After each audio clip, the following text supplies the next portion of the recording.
Okay, so first things first, how are you? I'm good, thanks. Yeah, I'm.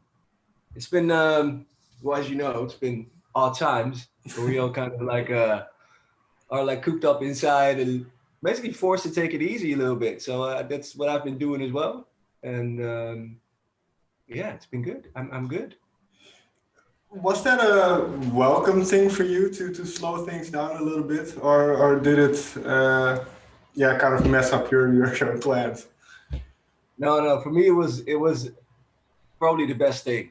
Okay. It was a good thing actually. Yeah, it really aligned with where I had to be at that moment in time because I was overworked, overcharged, over everything. So when the whole world slowed down, I was already in that zone of like I had to.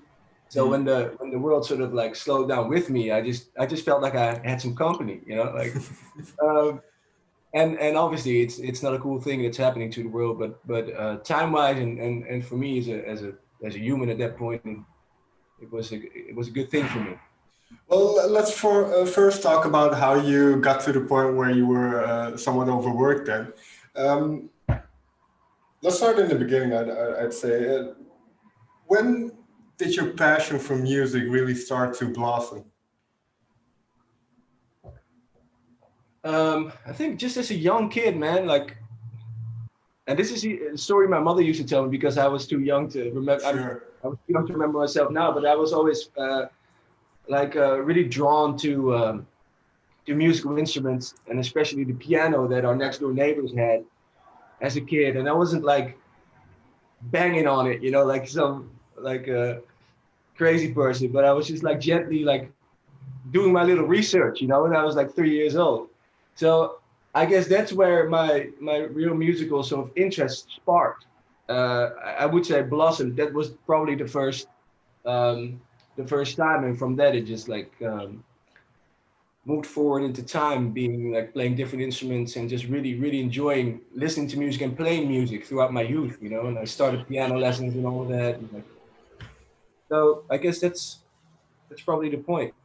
Even before, because then you started, you went to the academia and studied music. So even before that, did you write your own songs already?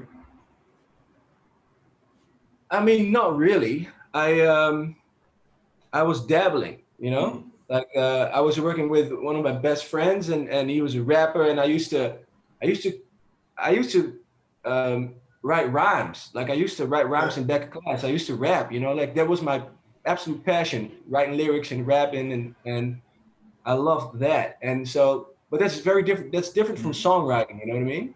And when I had to audition um, at the academy, um, I also auditioned for songwriting. So not only for piano, but also for songwriting. Mm. But I didn't really have songs.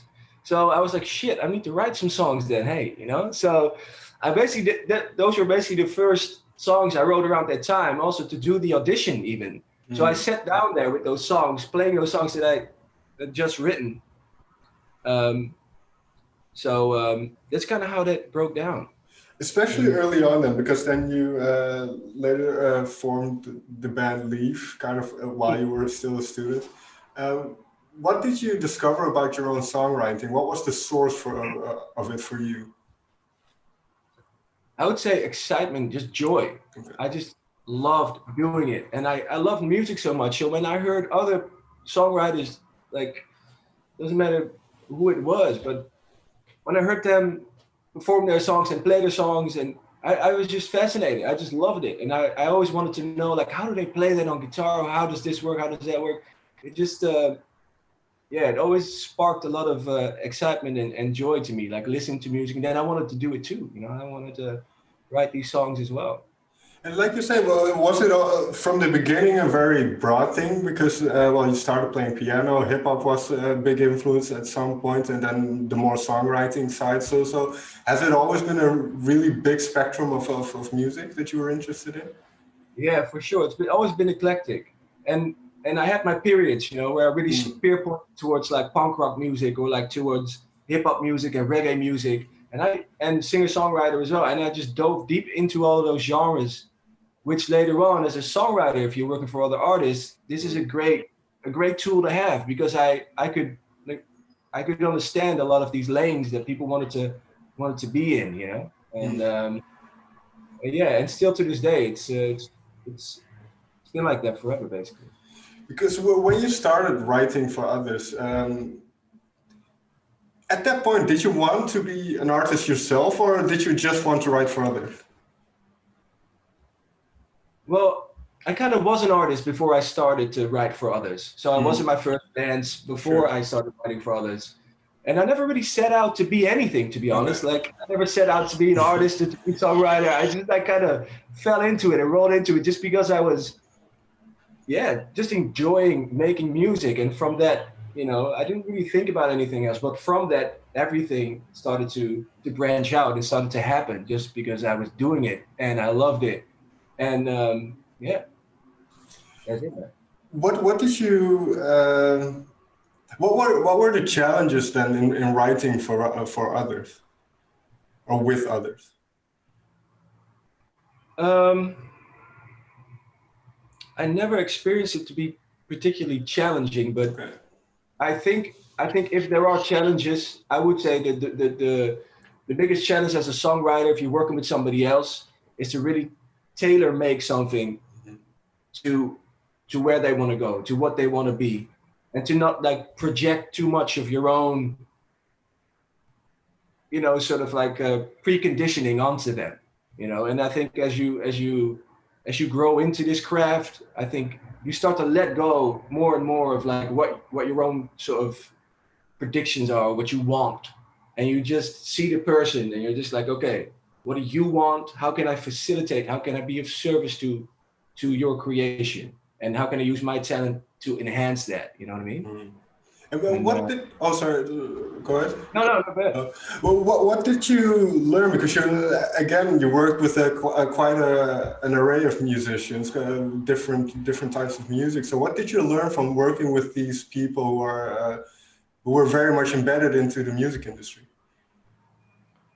I mean, I learned this whole music thing is just one big learning curve to me. You know, like every time I'm in the studio with somebody, you're bound to learn something if you keep your mind open. You know what I mean? It's because it's such a human like craft. You know, you're really right there with somebody, and you're with somebody that has a very different skill set most of the times than you have. You know, so there's so much to learn from that, from just observing that and working with somebody and hearing how people relate to their art and how they think about lyrics, how they approach chord structures, like everything within inside that little bubble that is songwriting. You experience somebody doing it mostly different than you, which equals learning, right? So yeah, man, it's going to school. That's what it is. And in a fun way. in probably a better way than school used to sound as a kid. Exactly. Yeah. Well, but I can imagine Firestone was a big turning point in terms of recognition. I would say that your name was out there all of a sudden. So how did you, especially where you are now, how do you look back at that period where you had kind of your hand in some of these big songs? And particularly Firestone stuff. Yeah. No, I look back at that. When I look at myself then, I look at myself with like, almost like sort of a fatherly like overview, like, oh, that guy, you know what I mean? I was, because I was like going so hard and chasing a lot of things basically. And also having a lot of fun. Like, it was a great time, a great period of time that time, because it was all fresh and new, and I just arrived to LA and I didn't know if I was any good in LA, or, you know, it was an adventure, man, like, you know, and it was a great time. But I also realize now that I was just going way overboard with partying and alcohol and like work and like everything. So it was definitely a cool time, because it's kind of like an artist's first record, you know what I mean? It has that sort of like, debut youthfulness or passion to it. You know what I mean? And I felt like that as a songwriter coming to LA for the first time. It was just like, fuck it, bags, drop the bags and let's go. And that's really nice, but I wouldn't necessarily repeat that event. You know what I mean? There's a certain there's a certain charm or innocence to it, I think, especially when it's the first time. Yeah, that's exactly what it is, and that's great. That's great. What I find interesting, because you kind of found, I suppose, I don't know if new home is too much of a word, but did you found a new home in Venice Beach, LA? So what was it about that area, about the people that you met there, that made it such a productive place for you? Yeah, man, I think new home is quite accurate. I really experience it that way as well. It's just like whenever I go to LA now, I just, when I get off the plane, I just know where to go. I know what to do. I know a lot of people there, and it feels really good. And to me, when I first went to LA, I knew nothing about LA. So I just looked at the map and I was like, oh my God, there's the ocean. I probably want to go somewhere around the ocean because I'm the beach type. I love that. And so yeah, Venice Beach is where I landed, and I never strayed from it ever since. And it's such a vibrant little beach community over there, and it's very funky and colorful, and there's an edge to it. You know what I mean? It's kind of rough around the edges, and I like that too. And it's kind of an artistic place, and you get inspired real quick. There's a lot of art around. Like even if you walk outside, there's murals everywhere. It's a vibe, man. Mm. So with that in mind, then, what made Goldkimono rise out of that? Because that's where kind of this idea of Goldkimono started, right? Yeah, for sure. Yeah. No, I think the blissful vibrations of Venice Beach just helped me get that helped me get that out there. You know what I mean? Mm. And Goldkimono is really all inspired by those textures and by the sunshine and by the outdoor life and by it really, I don't know, there's something about Venice Beach that captured something or sparked something within me to do this project, and also the people that I met and where I was living at the time. And I think it's a combination of variables that worked their little magic and just put me in the right place, Was To Tomorrow, was that the first song that you wrote kind of with this intent, or was that just something that you wrote and it kind of organically found itself to kind of this solo project in a way? Yeah, I think To Tomorrow was actually the second song. Okay. I wrote one prior, which in a session with a friend of mine in which I didn't know what to do with it. But then he looked at me with this kind of like recognition. He was like, I think you should do it. And that made me think like, oh, really? Like, because I wasn't an artist at the time, I was just writing for other people. Sure. So then when I played it to another friend of mine who came over to hang out with me in Venice Beach, a fucking legend from Germany, producer. And I played him that song and he was just immediately like, yo, what's that? And I was like, I just wrote that. I'm not sure. And then he was like, dude, if you're going to do something like this, I want to produce your shit. Mm. And that encouraged me. I was like, holy shit. So it was all taking shape pretty quickly. And then with him, one morning with the other friend, Adam Friedman, I just started to riff out that little riff To Tomorrow. And then once we had that song, man, like, then it became obvious to me, like, oh, we have the heart now of the project. Right. And then from there, it was just one after the other, basically. So, because I can imagine, especially with going through the lyrics, it describes certain phases in your own life. So, to me at least, I couldn't see anybody else singing that song because it's so close to you. No, you wouldn't. No, that's true. And I think that's the thing. It's a very personal story, and in that sense. Also in that lyrical sense, I really felt like like this is the heart of the project now, and because I had sort of established this baseline of my own life in this song, you know what I mean? And from there, I was like, all right, good. Now we have that, and then let's make the rest. And then, like you said, you weren't an artist at the time, so when that idea popped back into your head, the notion of being the face of it again and singing, being on stage, that kind of stuff. What did that make you excited, or what did that do with you? Dude, yeah, no, it made me very excited because that's the whole thing. Before that, I never really was looking too hard to be an artist. Okay. But once you have to write shit, you want to do it. You know what I mean? It's like you want to go out there and play it, and then you feel, because it just aligned, man. Like my artistic identity and myself were just like, it was just on lock. And then from there, I just knew what to do. And then I was like, all right, this is easy. I just have to be myself. Well, I can do that because guess what? I fucking am myself.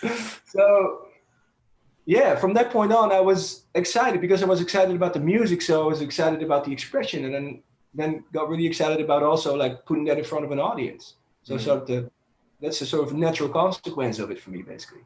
Yeah, fair enough. What I like about the song is you describe certain parts of your life, but the traveling aspect again comes in. You went backpacking and everything after high school, I believe, and then obviously LA and everything. So for you, and I don't know how much of a connection there is between this and music, but how important is traveling to you? I mean, traveling, I don't think it's a primary need in your life, but for me it was just also a natural consequence of who I was when I was young. I just like to explore and like to extend my worldviews and just go out there and see what stuff was about. And my father traveled around the world for 2 years when he was younger. He always encouraged me to go out there, and so I guess it was, I don't know, just a curiosity, I guess, and which eventually ended up being important to shape me as a person. So in that sense, it was very important. You mentioned the word curiosity, and then I suppose that's what you also have in music. That, like you mentioned earlier, to be open and to be willing to learn from everybody and to kind of try out things. So with it, now that you had the first single, then what was once To Tomorrow was released and you kind of got the initial feedback? What were your thoughts? Were you immediately, okay, this is gonna work, we're gonna go work towards an album, or what was the feeling as you released that song? I was gonna go work towards an album anyway. Okay. Like in the sense of like music it's still self-expression, so you want to do it anyway, regardless of, But honestly, my first experience was I said to my manager, like, I said, dude, I don't know if they're even gonna play this on the radio or whatever. I did not expect it, you know what I mean? I thought it might have been too like rappy or too left of center or like not like poppy enough or so I didn't really expect a whole lot, to be honest. I just thought it was dope myself. But then when I started to play to the homies and started to play to people around us, and we were like, hey, like this is picking up a little pace. Like people dig this tune, they connect with it, And then we went out of the first circle and the same thing happened. And then we started to see a trend when we played to the business people. And then I was like, hey, this is kind of cool. Like, interesting development, And then when we released it, it just it did really well. And this goes for the second single as well. But what do you Electric Swing I must mention? But what do you think? And this is probably difficult to say about your own music, but why do you think that so many people from different walks of life can find something in it?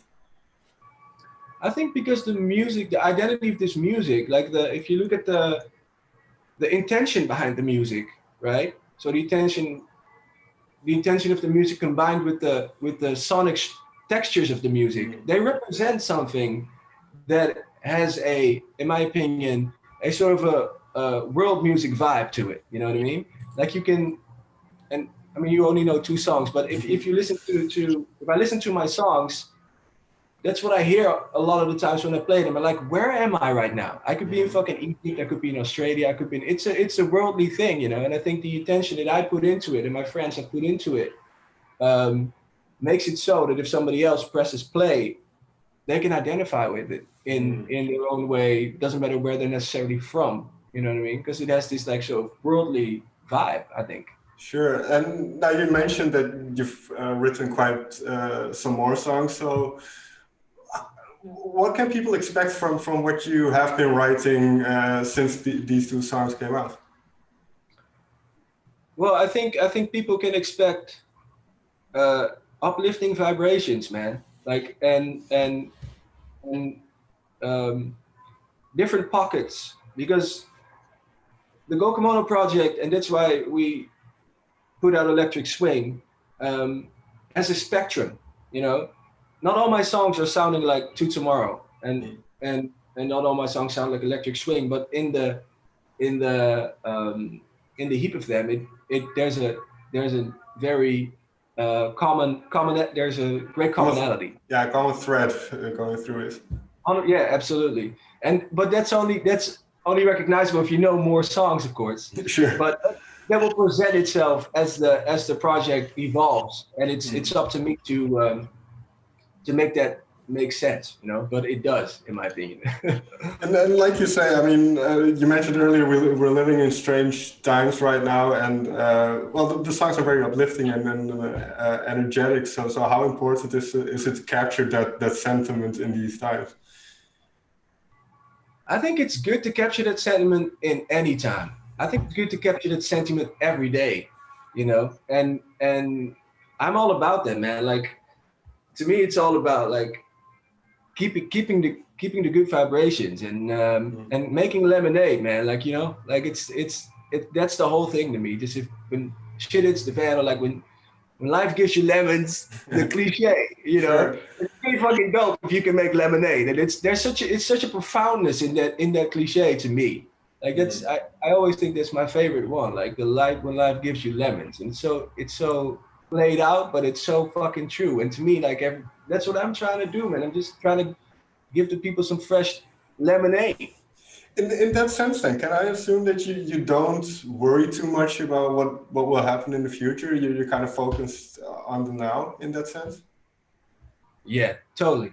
But I've always lived this way, like naturally lived this way. Okay. I never really thought about the future, but was always very right here, right now, kind of dude, living in the moment. And you know, which when you grow up, you realize that that's the future anyway, right? Like that's what you put in now will determine whatever your life's going to look like tomorrow or next week or whatever.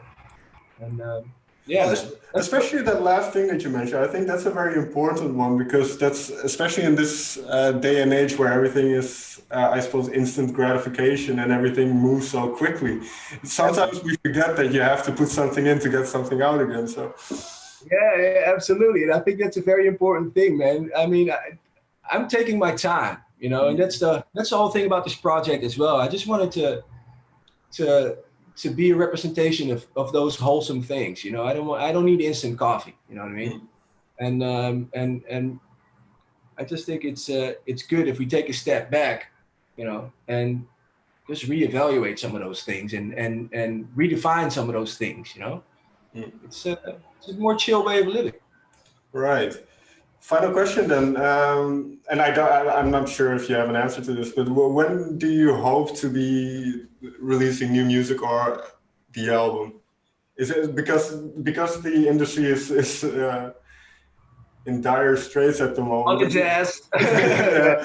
It's maybe a bad question to ask, but do you have any sort of overview of when you will be able to do things again?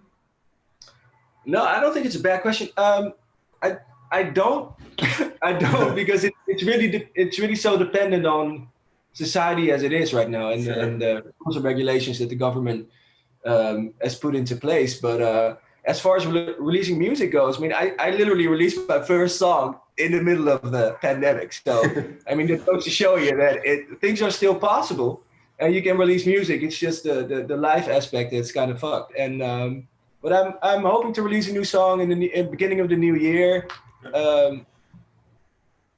Yeah, I don't know. We'll just see how it goes. We have to play it by ear a little bit in these times, you know. Oh, one last thought, because you mentioned in the beginning that you welcomed this change of pace, to slow things down a little bit. Now that you've had that for a couple of months, are you now kind of full of energy again, or do you still like the way it is now? Yeah, no, I'm getting back in the groove. As far as the world goes, I mean, obviously we want it to spin its natural pace like it did before. You know, I think that's a beautiful thing. But I also don't mind it slowing down, man. Man, the other day I took a walk here over a little, like along the water, and it's pretty cool that you don't hear planes all the fucking time. You hear birds, you hear like the little duckies and stuff like that. I'm just like blessed. You know, that's pretty cool too. You know.